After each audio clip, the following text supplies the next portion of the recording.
ગૃહ અને સહકારિતા મંત્રી અમિત શાહ 2 દિવસીય ગુજરાત પ્રવાસે આવશે। 28 અને 29 મેના વિવિધ કાર્યક્રમોમાં હાજરી આપશે। 28 મેના દિવસે તેમના સંસદીય ક્ષેત્ર ગાંધીનગરમાં અનેક વિકાસ પ્રકલ્પોની ભેટ આપશે। આનંદમ પરિવાર દ્વારા વડસર ખાતે નવનિર્મિત જેડવા તળાવનું લોકાર્પણ, નવનીત વાંચનાલયોનું લોકાર્પણ અને ખાતરજ ખાતે તળાવ બ્યુટિફિકેશનનું ખાતમુહૂર્ત કરશે। ખાતરજ ખાતે ગ્રામ પંચાયત કચેરીનું લોકાર્પણ કરશે। મોટી ભોયણ ખાતે પ્રાથમિક શાળાનું લોકાર્પણ તેમજ કલોલ અને ગાંધીનગર ઉત્તર વિધાનસભાના વિવિધ વિકાસ કાર્યોનું લોકાર્પણ અને ખાતમુહૂર્ત કરશે। ભાજપના પદાધિકારીઓ સાથે બેઠક કરશે। સોલા ખાતે ઉમિયાધામ કેમ્પસના નવનિર્મિત હોસ્ટેલ બિલ્ડિંગનું લોકાર્પણ કરશે।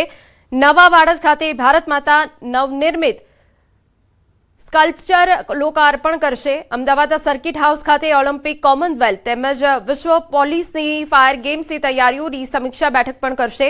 29 મેના દિવસે ભુજ ખાતે સૈન્ય અધિકારીઓ સાથે બેઠક યોજશે, જ્યારે બોર્ડર વિસ્તારમાં સૈન્ય કામોની અને સુરક્ષાને લઈ સમીક્ષા કરશે। 29 મેના ભારત પાકિસ્તાન સરહદ પર ક્રીક વિસ્તારમાં આવેલ સંવેદનશીલ હરામી નાળાની વિઝિટ કરશે।